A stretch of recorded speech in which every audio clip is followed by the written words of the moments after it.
अ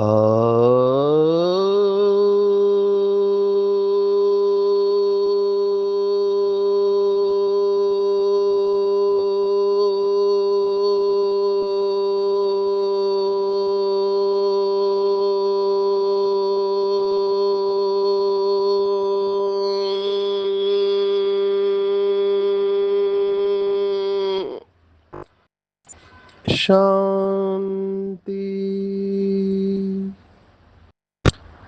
आज 11 अगस्त 2025 भारत में सोमवार है। Today is 11th August 2025 and it's Monday in Bharat. आज की मुरली का जादुई रहस्य स्वयं को प्रेरणा देने के लिए magical secrets of today's Murli for motivating the self. आज की साकार मुरली बाबा पाप कर्मों से बचने का मंत्र बता रहे हैं। दुनिया में लोग तीर्थ क्षेत्र पर जाते हैं, भगवान का नाम लेते हैं, कड़ी साधना करते हैं ताकि पुण्य आत्मा बने।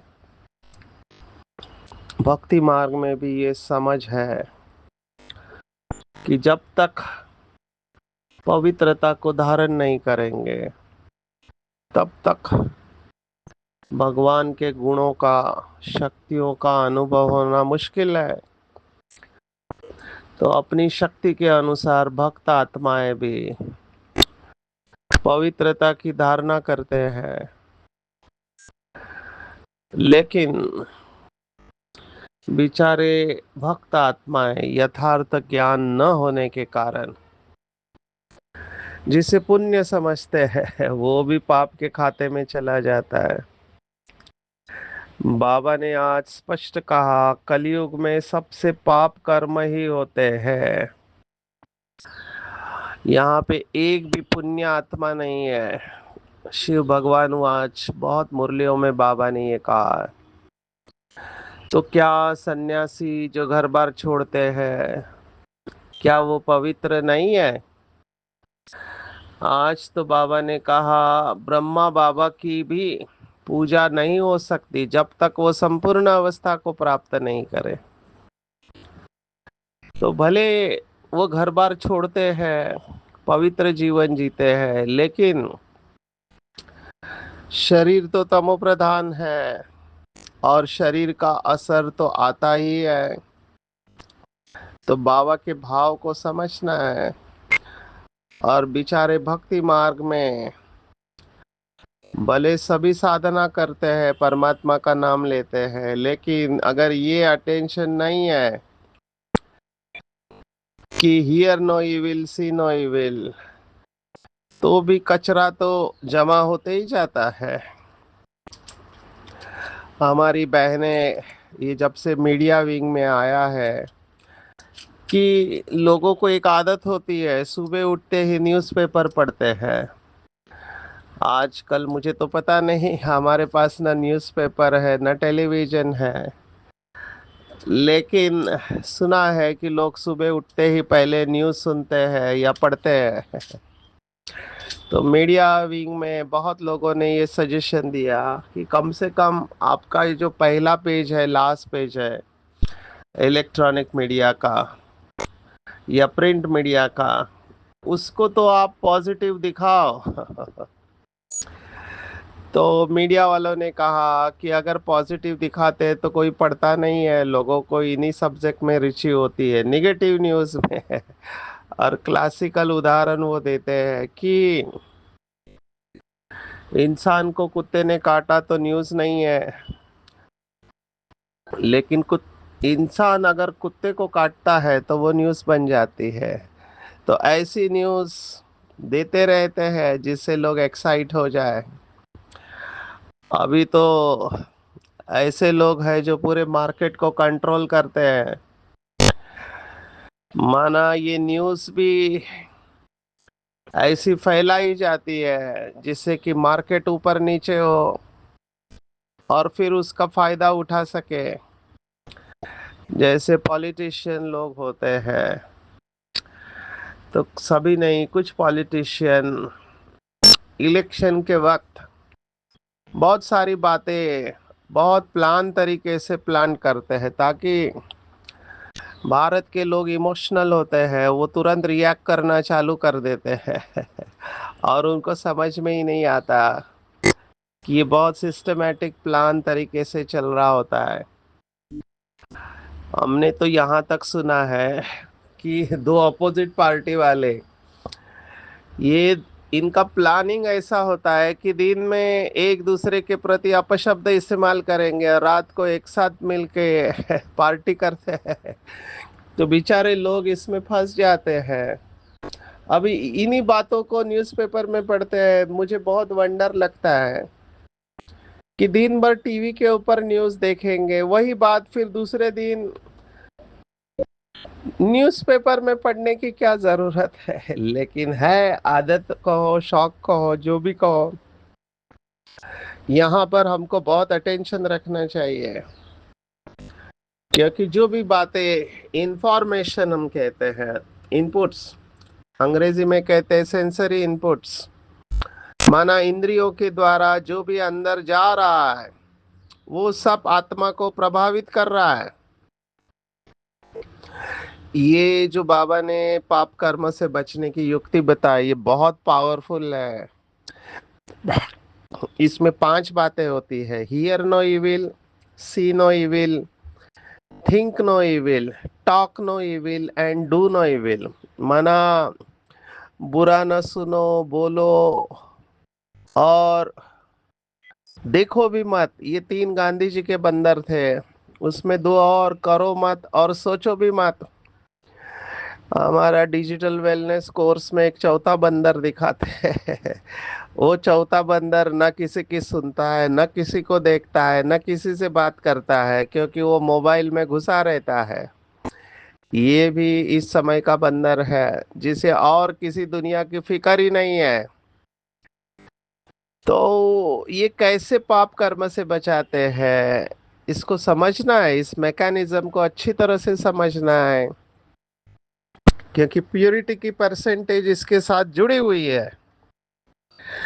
एक मुरली में बाबा ने कहा था, कई बच्चे कहते आज तो बुरा कुछ किया नहीं, फिर अवस्था क्यों अच्छी नहीं है। मेरे पास जो आते हैं डिप्रेशन वाले पेशेंट, वो कहते पता नहीं क्या हो गया, अचानक हमारा मूड ही ऑफ हो जाता है। ये मूड डिसऑर्डर इस समय की बड़ी बीमारी बनते जा रही है। मूड अचानक ऑफ हो जाता है तो हम इसके ऊपर बहुत विस्तार से खोल के बताते हैं, जब इमोशनल मैनेजमेंट के ऊपर सुनाते हैं कि कैसे भावना बनती है। फीलिंग्स एंड इमोशंस, इसको अलग किया गया है मनोविज्ञान में। फीलिंग्स अलग है, इमोशन अलग है। उसके बाद मूड बनता है, उसके बाद उसका टेम्परामेंट होता है, टेम्पर बनता है आपका, और फिर वो पर्सनालिटी बन जाती है। तो ये सब जो है, सबसे कम फीलिंग इमोशंस रहते हैं। उसके बाद मूड थोड़ा ज़्यादा समय तक रहता है, टेम्परामेंट उससे थोड़ा ज़्यादा समय तक रहता है, और चरित्र तो है ही आपका परमानेंट, या पर्सनालिटी कहते हैं। और कुछ विद्वान ये भी मानते हैं कि आप पर्सनालिटी को बदल नहीं सकते हैं। शायद यही बेस है कि जो ज्योतिष विद्या वाले होते हैं, वो ग्रहों को देखकर आपके भविष्य के बारे में सब कुछ बता देते हैं। तो इतना सटीक कैसे बता सकते हैं वो? तो वो इसी आधार पर बताते हैं कि आपने जो कर्म किए हुए वो रिकॉर्डेड है, और आपकी ग्रहों की दिशा या हाथ की रेखा है वो स्पष्ट बताती है, और उसको बदलना मुश्किल होता है। इसलिए उनका प्रेडिक्शन कई केसेस में यथार्थ निकलता है, क्योंकि उनको पता है कि एक विशिष्ट ग्रहों की दिशा में उनका हजारों सालों का ऑब्जर्वेशन है कि लोग यही करेंगे, इस ग्रह वाले यही कर्म करने वाले हैं। कई लोग इम्पेशेंट होते हैं, उनमें धैर्यता की कमी होती है। कई लोग पित्त प्रकृति के होते हैं, माना गुस्से वाले होते हैं। आयुर्वेद ने भी ऐसे प्रकृतियों का वर्णन किया हुआ है, वात पित्त कफ। वात पित्त पित्त कफ और वात पित्त कफ, ऐसे 7 प्रकार की प्रकृतियां। उसमें भी कितना ऊपर नीचे होता है। तो कहने का मेरा भाव है कि ये सब अफेक्ट कर रहा है। एवरीथिंग जो हमारे अंदर जा रहा है, ये कुछ तो एक्टिवेट कर रहा है या कुछ तो सप्रेस कर रहा है। जो बाबा के 2 शब्द है, मर्ज और इमर्ज। तो हमको ये देखना चाहिए कि जो भी इंफॉर्मेशन इंद्रियों द्वारा जा रही है, ये कौन सी फाइल को एक्टिवेट कर रही है। मोबाइल में क्या कुछ नहीं देखते हैं, न्यूज़पेपर की बात आई, टीवी की बात आई, मोबाइल की बात आई। जो भी इंफॉर्मेशन हम देते हैं, हमने ये प्रिंसिपल पहले देखा कंप्यूटर का, इसको कहते हैं गीगो प्रिंसिपल। माना गीगो, GIGO, ये अंग्रेजी के शब्द है, गार्बेज इन गार्बेज आउट। माना अगर आपने कचरा डाला अंदर, कचरा ही निकलने वाला है। अभी आप सोचो, इविल बातें अगर आपने देखी या सुनी या बोली या चिंतन किया या कर्म किया, अभी इसका इम्प्रेशन पड़ता है। अब ये अंदर वायरस चला गया। हमने तो देखा, इसके वजह से परिवार टूट जाते हैं, घर टूट जाते हैं, इवन सेंटर पे भी डिस्टरबेंस होता है, केवल इविल बातें सुनने से। कुछ आत्माएं होते हैं, उनके अंदर असंतुष्टता होती है, और कुछ लोगों को वो पसंद नहीं करते हैं। कई तो बहुत सिस्टमेटिकली ये सब काम करते हैं। इनको हम कलयुग के नारद कहेंगे। ये घर घर में जाकर कुछ लोगों की बदनामी करते हैं, और इतना सिस्टमेटिक करेंगे कि सामने वाले को पता भी नहीं चलेगा।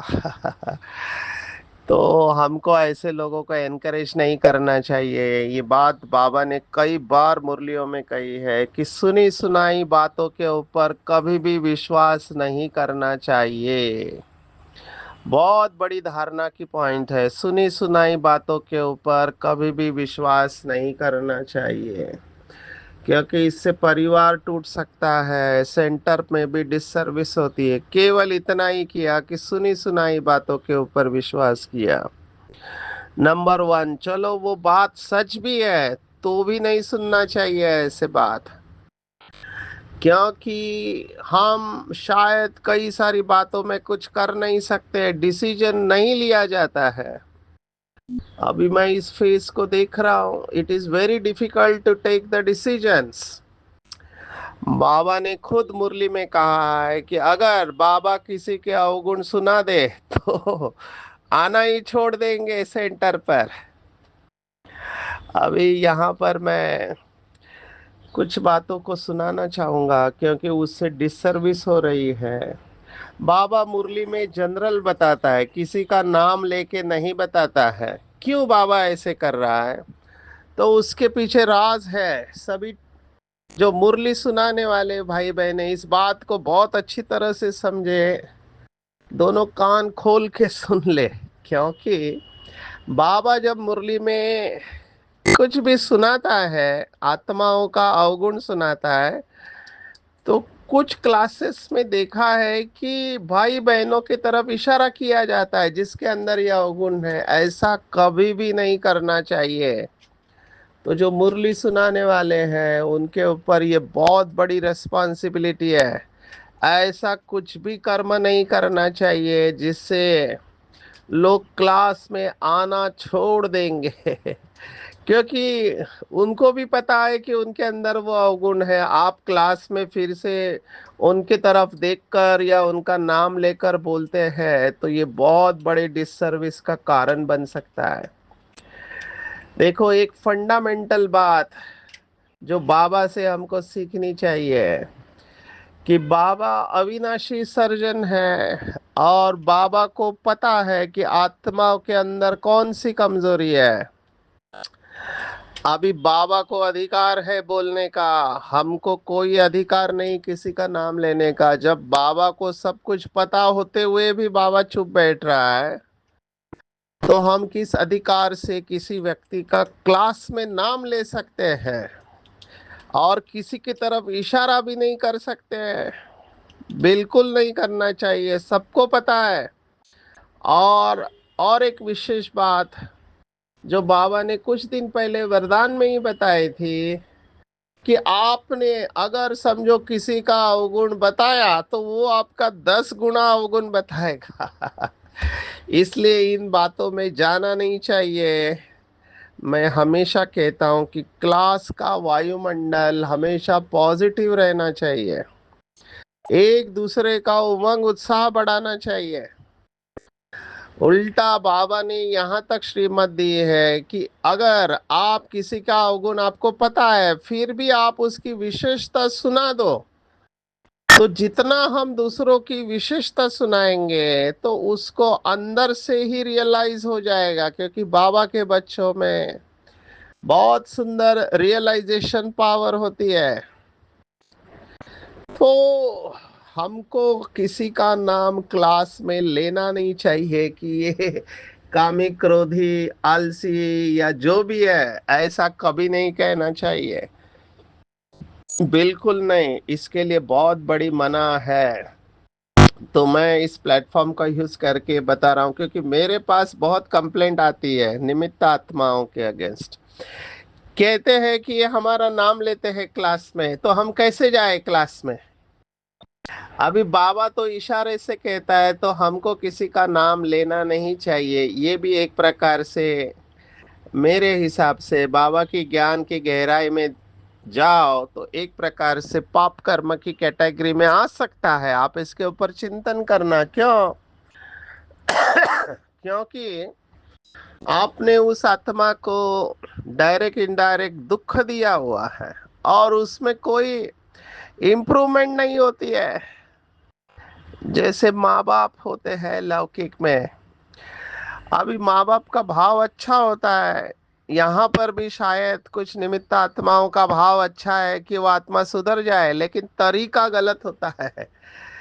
अंग्रेजी में कहावत है, criticise in private and praise in public, that should be the order of the day. अगर है भी ऐसी आत्मा हमारे सेंटर पर क्लास में, तो भी उनकी विशेषता ही सुनानी चाहिए। ये है बाबा की श्रीमत और यही रिजल्ट देती है, ऐसा हमारा अनुभव है और बहुत सारे स्टूडेंट्स का अनुभव है। तो घर में भी अगर कोई कमजोर बच्चा है तो माँ बाप का उसके प्रति ज्यादा ध्यान रहता है। तो हमको ऐसी आत्माओं को विशेष एनर्जी देनी चाहिए, ना कि उनकी एनर्जी को खत्म करना है। तो ये hear no evil see no evil, ये बहुत बड़ी धारणा है, बहुत बड़ी धारणा है। जो लोग कहते हैं कि हमें संपूर्णता का या बाबा के संपूर्ण प्यार का अनुभव नहीं होता है, वो इस धारणा को चेक करे। कहीं ना कहीं परसेंटेज में परदर्शन, परमत, पर चिंतन चल रहा है। अभी अगर ऐसे परदर्शन, परमत, पर चिंतन चल रहा है तो बुद्धि स्वच्छ कैसे बनेगी? और जहाँ स्वच्छता नहीं है वहाँ बाबा की याद रहना मुश्किल ही नहीं, असंभव है, कितना भी कोई कोशिश करे। बाबा ने एक मुरली में कहा था, पहले स्लेट को क्लीन करो, तब उसके ऊपर कुछ लिखा जाएगा। पहले से ही स्लेट के ऊपर बहुत कुछ लिखा हुआ है और आप उसके ऊपर और लिखने जाओ तो कुछ नहीं होगा। स्लेट को क्लीन करना जरूरी है। तो इस धारणा को डबल ट्रिपल अंडरलाइन करेंगे। देखो, साकार बाबा के वक्त मम्मा कचहरी लेती थी, उसमें ये बात हमने कितने बार सुनी है। आज किसका अवगुण देखा, चित्त पर रखा, वर्णन किया, इसके बारे में कितना कड़ा अटेंशन रहा होगा दादियों का। ऐसे ही अवस्था नहीं बनी है, इन आत्माओं ने कड़ी साधना की है, कड़ी साधना की है, और ये ज्ञान स्वरूप अवस्था है। अगर ड्रामा प्लान अनुसार कोई आत्मा ऐसा कर्म करती है जो नहीं करना चाहिए, तो मेरा कर्तव्य है बाबा को सुना के हल्के हो जाओ, उस आत्मा के प्रति शुभ भावना रखो। बाबा ने निमित्त आत्माओं को रखा हुआ है। ये निमित्तपन का जो ताज है, ये कोई साधारण ताज नहीं है, ये कांटों का ताज है। इतने आत्माओं को मैनेज करना इजी नहीं है। कितने आत्माओं के क्या क्या संस्कार होते हैं।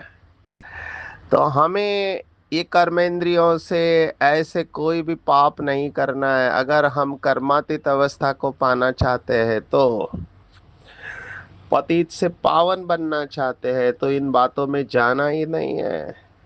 ये सब मंत्रा है, हमको बनना नहीं है कान भरने वाले मंत्रा। कई लोगों में यह आदत होती है इधर की बात उधर करने की। अभी किस में होती है वो अलर्ट हो जाए। ये सब नहीं करना है। हम बाबा के पास आए हैं संपूर्ण पावन देवता बनने के लिए।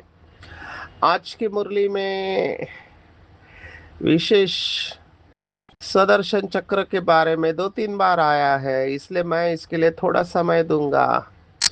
मेरे पास बहुत लोग आते हैं, कहते हैं हमको पास्ट लाइफ में लेके जाओ, रिग्रेस करो, क्योंकि सुना रहता है कि इस जन्म में बहुत सारी ऐसी आदतें होती है जो पिछले जन्म के साथ जुड़ी हुई रहती है। तो वो अपना पिछला जन्म देखने चाहते हैं, ये एक्साइटमेंट में बोलते हैं। मुझे लगता है कि इन सब में बिल्कुल नहीं जाना चाहिए। बिल्कुल माना बिल्कुल नहीं जाना चाहिए, क्योंकि अगर आपको पता चला गलती से कि आपने पिछले जन्म में बहुत बड़ा पाप किया है, तो ना आप इधर के रहेंगे ना उधर के रहेंगे। और स्वदर्शन चक्र अगर आप गहराई में देखो, तो ये पास्ट लाइफ थेरेपी है। क्यों थेरेपी है? थेरेपी माना जिससे इलाज होता है। इलाज कैसे होता है, तो ध्यान से सुनेंगे। दो बातें हैं पाप कर्म को विनाश करने की। एक, बीज रूप अवस्था, सीधा बिंदु रूप अवस्था में स्थित हो जाए परम धाम में शिव बाबा के साथ, और एक धक से सभी पाप कर्मों को भस्म कर दे। लेकिन इसके लिए है बहुत ही बेहद का वैराग्य चाहिए। बेहद का वैराग्य बहुत मीठा अक्षर है। वैराग्य बहुत माना बहुत ही मीठा अक्षर है। जिनके अंदर नेचुरल वैराग्य रहता है, उनको योग के लिए कोई मेहनत नहीं होनी चाहिए। बुद्धि को निकालने का प्रश्न ही नहीं उठता है। मेहनत उनके लिए है जिनके अंदर वैराग्य की स्टेज नेचुरल नहीं रहती है। बार बार मन को खींचना पड़ता है, इधर मत जाओ उधर मत जाओ। वैराग्य माना बुद्धि डिटैच है। समझो अगर ये नहीं हो रहा है, क्योंकि बुद्धि बहुत शक्तिशाली चाहिए बीज रूप अवस्था के लिए। अगर ये नहीं हो रहा है, तो दूसरा तरीका है पाप कर्मों को भस्म करने का, जो बहुत कम बाबा के बच्चे इस्तेमाल करते हैं, और वो है स्वदर्शन चक्र। स्वदर्शन चक्र से भी पाप कर्म भस्म होते हैं। अब ये भस्म कैसे होता है, इसको समझना है अच्छी तरह से। मैकेनिज्म, प्रक्रिया को समझना। क्योंकि प्रक्रिया को समझ गया है, निश्चय पक्का हो गया, तो उसका महत्व पता चलेगा। देखो ब्रह्मा बाबा जब खत लिखते थे बच्चों को लाल अक्षरों में, तो हमेशा बाबा ये शुरुआत ऐसे करते थे, स्वदर्शन चक्रधारी ब्राह्मण कुल भूषण। ये बाबा की शुरुआत होती थी, स्वदर्शन चक्रधारी। सोचो बाबा क्यों ये कर रहा है, क्योंकि बाबा को भी उसका इम्पोर्टेंस पता था। ऐसे कहते हैं स्वदर्शन चक्र से असुरों का गला काट दिया गया। अभी असुरों का गला काट दिया माना क्या? और स्वदर्शन चक्र तो शास्त्रवादियों ने देवताओं के हाथ में दिया। आज बाबा ने 2 बार कहा देवताओं और असुरों की युद्ध होती ही नहीं है। स्वदर्शन चक्रधारी ये तो ब्राह्मणों का अस्त्र है। तो जब हम जब हम ड्रामा में आत्मा का सर्वश्रेष्ठ रोल देखते हैं कि मैं ही आत्मा परम धाम में शिव बाबा के साथ थी, मैं ही आत्मा संपूर्ण सत्व प्रधान थी, मैं ही आत्मा सूर्यवंशी थी, फिर चंद्रवंशी बनी, फिर वैश्य शूद्रवंशी। जब यह अंदर चक्र घूमता है तो हमारी शक्तियाँ जागृत होने लगती है, और जब शक्तियाँ जागृत होती है तो ये रावण के संस्कार मर्ज होते हैं, स्मृति एक्टिवेट होती है, और स्मृति से ही समर्थि आती है, तो स्वदर्शन चक्र स्मृति के ऊपर काम करता है और श्रेष्ठ संस्कारों को इमर्ज करता है कि मैं वही कल्प पहले वाली सतो प्रधान आत्मा हूँ। तो स्वदर्शन चक्र से श्रेष्ठ संस्कार इमर्ज होने से पुराने रावण के संस्कार मर्ज हो जाते हैं। यही मैकेनिज्म है। तो इसके ऊपर और चिंतन करेंगे, अनुभव भी करेंगे। आज मुझे और खुशी हुई जब बाबा ने सतयुग के बारे में कहा। अभी ये चिंतन का विषय है कि सतयुग में बाबा ने कहा कपड़े आदि धोने की जरूरत ही नहीं है। बाप रे, माताएं खुश, भाई बहनें खुश, जिनको कपड़े धोने में बहुत तकलीफ होती है वो खुश। देखो बाबा ने क्या कहा कि सतयुग में स्वर्ग में कोई गंदी चीज होती नहीं जिसमें हाथ पांव अथवा कपड़े आदि मैले हो। देवताओं की कैसी सुंदर पहरवाइश है, कितने फर्स्ट क्लास कपड़े होंगे, धोने की भी दरकार नहीं। जब धोने की भी दरकार नहीं तो मैं सोच रहा था कि रोज वही कपड़े पहनेंगे। कोई तो टेक्नोलॉजी होनी चाहिए। आज के जमाने में भी ऐसे कपड़े हैं जो पानी नहीं पकड़ते हैं, माना वाटर प्रूफ होते हैं। मैल भी उसके ऊपर पकड़ती नहीं है। आप सोचो सतयुग में क्या होगा। हमने सुना है भारत के इतिहास में कि पूरी साड़ी एक मैच बॉक्स के अंदर घुस जाती थी, इतना मुलायम कपड़ा होता था। अभी उस समय कितना टेक्नोलॉजी एडवांस होनी चाहिए, इसके ऊपर चिंतन करना है और खुश होना है कि वहाँ कपड़े धोने की भी दरकार नहीं है और मैला कुछ होता ही नहीं है। माना मिट्टी नहीं होगी, कुछ तो टेक्नोलॉजी होगी, सतयुग के चित्र में फिर से घुस जाए। वहां पे लॉन दिखाया हुआ है, मिट्टी दिखाई नहीं है, तो रोने की बात ही नहीं है। इसके ऊपर चिंतन करेंगे। ग्रंथ आगे छोटा था, हाथ से लिखा हुआ, अभी कितना बड़ा बना दिया। क्षमा चाहता हूँ, बार बार खांसी आ रही है। अस्थमेटिक ब्रोंकाइटिस है। जब भी इन्फेक्शन होता है लंग्स में जाता है, वो स्पाज्मोटिक हो जाता है। इनहेलर लेने से भी ठीक नहीं होता है, स्टीरॉयड लेना पड़ता है, लेकिन मैं अवॉइड कर रहा हूँ स्टीरॉयड को। तो बार बार खांसी आ रही है लगातार दिन में। तो इन बातों के ऊपर चिंतन करेंगे। कोई फिक्र नहीं है। आते हैं आज की वरदान के ऊपर। सर्वगुण संपन्न बनने के साथ साथ किसी एक विशेषता में विशेष प्रभावशाली बनना है।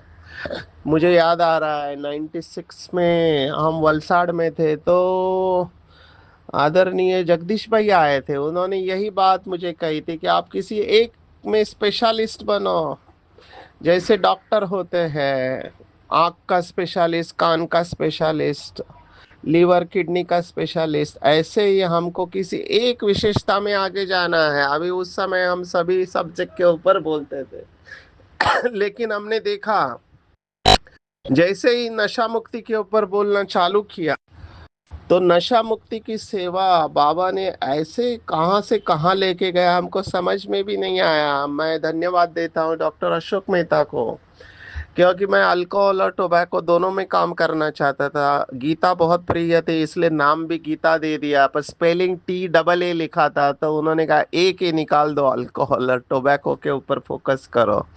और उनका ये थॉट बाबा ने 180 देशों की सेवा के लिए निमित्त बनाया, global initiative of tobacco awareness के द्वारा। तो एक सब्जेक्ट के ऊपर आप फोकस करेंगे तो सभी आपको जानने लगते हैं। फिर गवर्नमेंट की कमेटी पर आ गए, महाराष्ट्र सरकार की तरफ से लगातार 7 बार स्टेट लेवल का अवार्ड और कितने लाखों रुपए मिले हैं। और फिर ये सेवा यहाँ से मुंबई से पूरे देश विदेश में गए। तो ये बाबा का कमाल है।